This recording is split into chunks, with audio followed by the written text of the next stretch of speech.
the pressure's on Fury. He had a lackluster performance against Ngannou.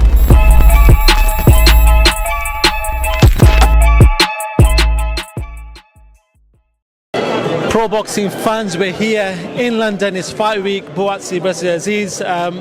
We've had to roll this one a couple of months late with the injury to Azeez. First of all, Matt, how are you? How's things? How's life? Yeah, not too bad.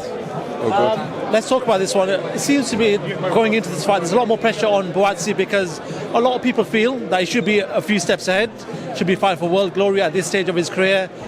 Not being the case due to whatever's happened in his career. Do you feel like there is a lot of pressure on Joshua Buatsi coming into this fight more than Dan Azeez? Oh yeah, I think all the pressure's on Buatsi because, like as you've said there, people feel like he's behind where he should be.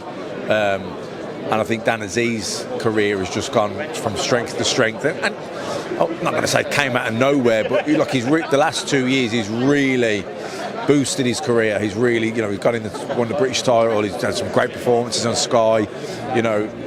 He's right up there now. And actually going into this fight as an underdog, but as a live underdog. And Josh Buatsi has got to certainly be better than he's been recently. I think to beat Dan Azeez, I think he will be. I think he could have been a lot better in certainly his last fight. Anyway, just going his last one, he stayed in first gear. I don't think he'll be able to stay in first gear and beat Dan Azeez. I think he'll have to, show what he's got. I think Dan Azeez will make him fight. I think he'll be aggressive, which he'll need to be. But I think that'll also bring out the best in Joshua Buatsi. Do you feel like momentum can play a factor in this game? Because we know that Azeez has been moving very fast and he's had this sort of promotion behind him. A lot of people, a lot more eyes on him. Whereas Buatsi, unfortunately, with the situation that he's been in, hasn't been as quick as Azeez. Do you feel like that could possibly play momentum in this fight? Yeah, look, momentum's key, isn't it? Because with momentum comes confidence, comes sharpness. Something that Buatsi's been inactive. Like we've seen it with Deontay Wilder against Josie Parker. We had one round in 2 years. How can you expect to perform anywhere near your best? You can't. No footballer would come out having not played for a year and go straight into a Champions League final and expect to be sharp. It can't happen. So the fact that Dan Azeez has been, relatively speaking, a lot busier than Joshua Buatsi. He's had that momentum. He's had that sharpness. His confidence is good. That's a big plus for him. I don't know if he's got enough firepower to beat Joshua Buatsi. I do feel that Josh is the real deal. I think we haven't seen that for a bit, but he's I think on the right night, and I think Saturday is that right night. Then I think we will see a big performance from him. Going off that, then, say if Joshua Buatsi does win on Saturday night, how quick does he need to be pushed to fight the top guys in world glory? ASAP. Do you want to talk about one of the star boys on this card in Adam Azeez? Obviously, we know what he's done. He picked up the European title, defending it against Poulsen, who we know he's had a decent amateur pedigree. He's come through the ranks, a valid opponent. Talk to me about Adam's journey so far in the professional ranks. Have you been impressed? Do you feel like there's a lot more that we can see from him? Yeah, way more. Not just to see, but he hasn't even got there yet. He's got to develop and improve with every fight. The fact that he's got the rounds in the last few fights have given him a season in development that he needed. You saw doing the rounds in the gym.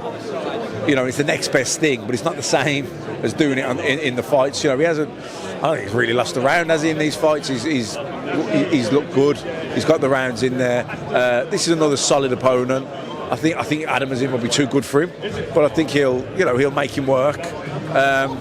And I think it's also getting people to fight him is going to be a hard thing now. He's European champion, so he's going to make defences of that. Hopefully, get move his way into a position to possibly become mandatory challenger for a world title in the not too distant future.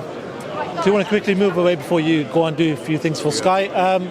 Fury Usyk only a couple of weeks away now for the undisputed. We've seen the promo, which looks absolutely crazy. Talk to me about this one. 2 weeks out. Have you changed your mind on this? Is there any other factors going into this fight? Look, I think I always thought Fury was the favourite because you've got to say he's the favourite because he's the champion, and all the rest of it. Obviously Usyk's the other champion, but he was the lineal champion. He was there first. Obviously he beat AJ, but I think it's a very tough fight for Fury. He's very, very tricky, Usyk. Very clever, very good, very fit. That mobility. Usyk won't. Fury's never fought anybody with the style of Usyk. Nobody has. Not many people fight like him. To get sparring for it would be difficult. And I think Usyk, the pressure's on Fury. He had a lackluster performance against Ngannou. Usyk. I know Usyk had a scare against Daniel Dubois, but I think they'll both be top of the game for each other. And whoever wins will rightly be called undisputed champion. What do you make of this narrative that's going around saying that maybe this is the right time for Usyk to catch Tyson Fury? Maybe his legs are not there. There's certain things coming out. Maybe he's obviously getting worse with age. Do you feel like that's the case? Can you see that? Well, I don't think too many people get better with age, do they? No one's going into your mid-30s, so there's more miles on the clock for Fury. Look, he's the longer you go on, ultimately that the possibility of losing is going to get greater. But like I say, I don't think he's anywhere near. I don't think he's slipped anywhere near as badly as what he looked like in the fight against Ngannou. I think that was a case of complacency and just overlooking him. And then it becomes a hard fight. I think we'll see a different Fury against Usyk. Can I ask you then, that third fight that he had against Deontay Wilder, which was absolute madness. Obviously, he got dropped a few times. Them sort of fights have an effect on a fighter. We saw that he got dropped against Ngannou. A lot of people say maybe his punch resistance isn't there no more. Did you feel that could be the case? Listen, maybe. Like I said, you get older. There's more miles on the clock. Eventually, the day's going to come. And Usyk. It is a really difficult fight, stylistically, tactically. It's a hard fight. It's a really hard fight. But I think you've got to say he's the favourite. He's the lineal champion. So you go with him as the favourite, but I don't think there'll be a lot in it.